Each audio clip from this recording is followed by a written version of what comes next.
kasih atas kunjungannya Ibu Hasmawati di kemudian hamil ketiga, melahirkan 1 kali, abortus 1 kali di haid terakhir bulan 7 2021. Kemudian saya ulang kembali di tanda-tanda melahirkan, yaitu mules-mules bagian sini atau nyeri perut, tembus belakang, selalu rasanya mau pergi kencing atau mau berak di, kemudian ada pelepasan lendir disertai dengan flek darah. Kemudian saya jelaskan nanti KB jangka panjang setelah kita melahirkan, karena kebetulan sekarang hamil ketiga jadi suatu resiko. Jadi untuk mencegah namanya kesakitan pada ibu atau kematian, itu harus KB yang efektif, itu KB metode jangka panjang. 99% di merupakan kapsul batang kecil yang dipasang di bawah kulit di lengan yang tidak aktif, aman untuk ibu menyusui dan bayi. Jadi tidak mempengaruhi produksi ASI, perubahan haid bulanan seperti misalnya haid tidak teratur, haid sedikit atau sekali tidak haid. Kemudian sakit kepala bisa dilepas misalnya tiba-tiba ada tinggi tekanan rata, misalnya tekanan rata mau capai di atas 180, itu harus dibuka, harus ini. Bisa kita ganti lagi dengan yang 99%. Jadi merupakan alat kecil, fleksibel, plastik, mengandung tembaga mencegah kehamilan selama kurang lebih 10 tahun.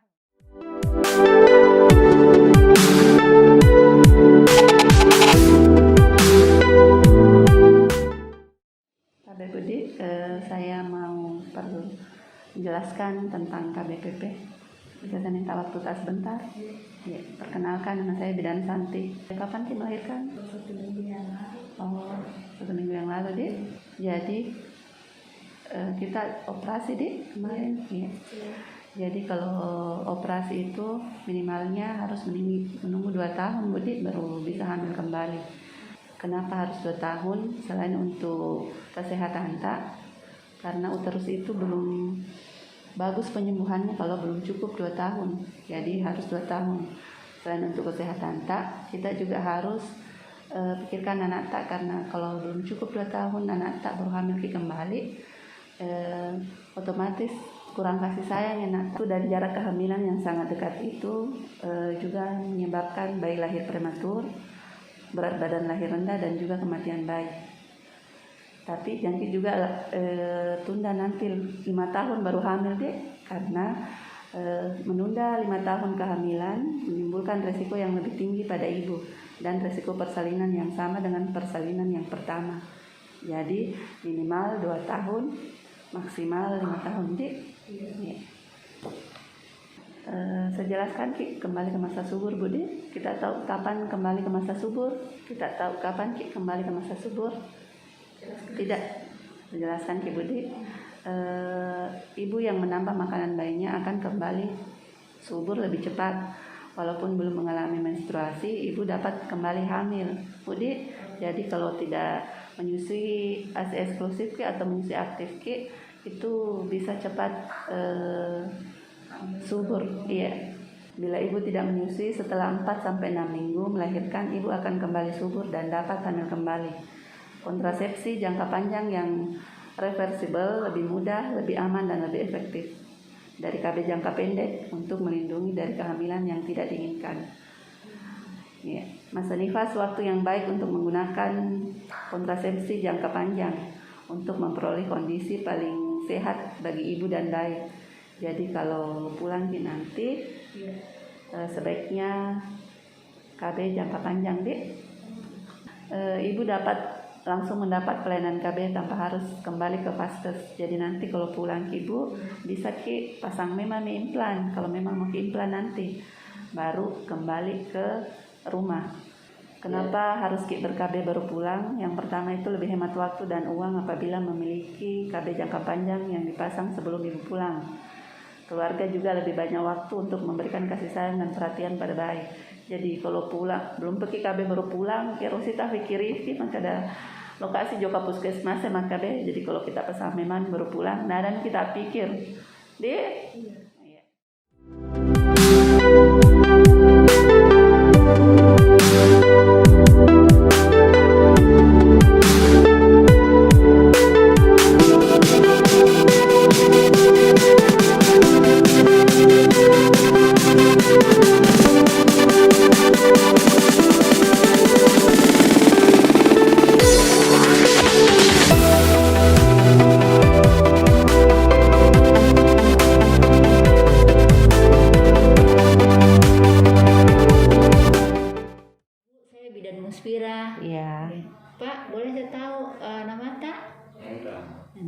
Ibu Resni kapan melahirkan Ibu? kemarin. Kemarin. Iya. Sesar karena apa? Kan nggak mau keluar bayinya, Oh iya. nggak bisa ngedam. Oke Ibu, saya mau sampaikan sedikit tentang KB Pasca Persalinan. Iya. Ya, jadi kami di rumah sakit ini memberikan layanan kepada ibu-ibu sebelum pulang. Iya. Nah, sebelum pulang ke rumah, kami berikan sedikit edukasi tentang KB Pasca Persalinan. Oh. Kalau menurut Ibu, kira-kira kapan Ki rencana hamil lagi? Coba ndak di sesar mungkin 2 tahun. Oh gitu, sekitar 2 tahun. Iya, karena umur juga, faktor umur. Berapa umur tak? Sekarang 35. Ibu tahu jarak waktu yang sehat untuk hamil kembali? Ndak. Belum ya? Iya. Saya sampaikan sedikit Ibu ya. Jadi kalau kita mau hamil, rencana hamil berikutnya paling tidak di atas 2 tahun. Oh. Ya. Apalagi kalau kita sesar. Iya. Kemudian jangan juga terlalu lama. Sebaiknya tidak lebih dari 5 tahun. Oh. Ya, Pak? Sepakat? Oke.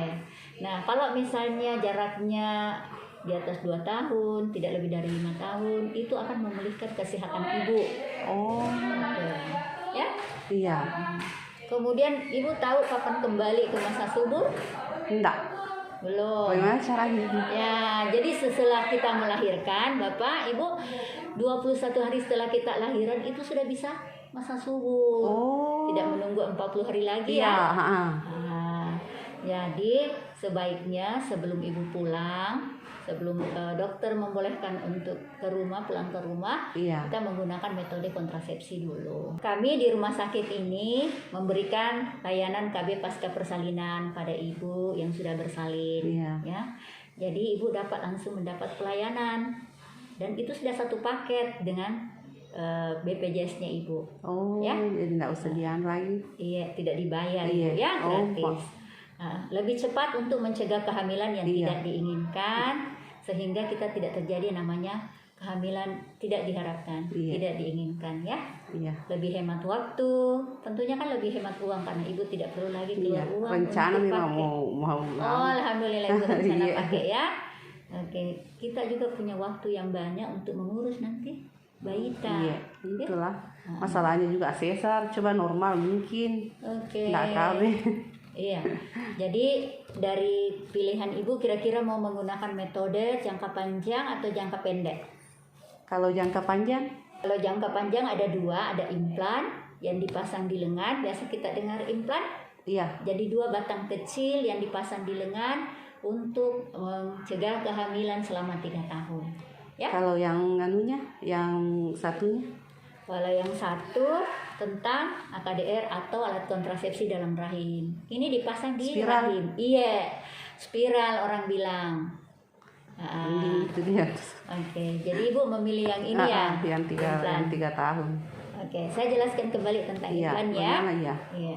Jadi implan itu metode KB jangka panjang yang menggunakan hormon. Oke?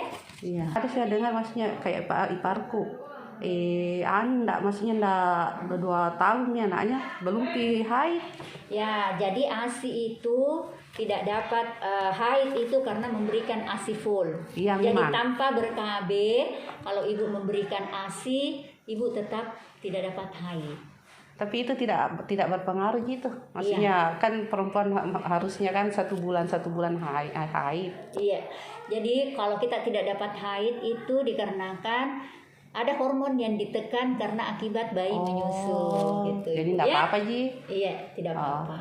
Iya. Jadi kalau sementara menyusui kemudian menggunakan metode KB tidak dapat haid itu bukan penyakit. Kalau tadi tiap implan enggak berpengaruh Ji sama ASI. Iya. Oh, Jadi implan ini tidak berpengaruh terhadap ASI, ASI, sehingga sangat disarankan pada ibu-ibu yang sudah Iya. melahirkan. Itu saja implan. Oke, jadi ibu memilih implan ya? Oke, ibu.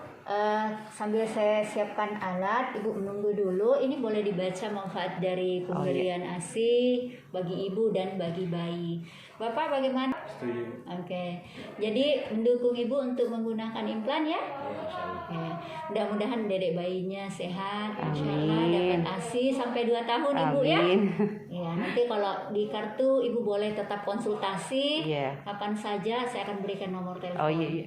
Supaya Malah bagus tidak sih. butuh lagi waktu untuk Ibu ke Iya. rumah sakit. Iya. Ya? Iya. Oke. Kasih banyak. Makasih banyak Ibu. Makasih banyak ya Pak. Saya Dr. Warisa, dokter Objin di Lama Dukeleng. Selama ini memang sangat mendukung ya program KBPP di Lama Dukeleng, di mana ini sangat bermanfaat untuk menurunkan angka kematian dan angka kesakitan pada ibu-ibu setelah persalinan. Dan diharapkan program ini akan terus berlanjut sampai program ini akan terus dilakukan demi untuk menurunkan angka kematian, bukan hanya kematian, juga angka kesakitan pada ibu-ibu hamil dan ibu pasca persalinan. Terima kasih. Assalamualaikum warahmatullahi wabarakatuh. Perkenalkan, saya Bu Erna dari bidang P2KB Kabupaten Wajo.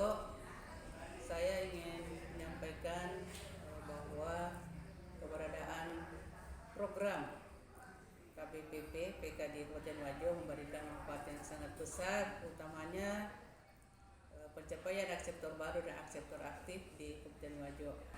Jadi itu yang menjadi kegiatan unggulan kami sejak adanya program KBPP di Indonesia dan khususnya di Kabupaten Wajo. Sekiranya demikian tanggapan dari saya. Assalamualaikum warahmatullahi wabarakatuh. Mendukung kegiatan Sikon Layan KBPP.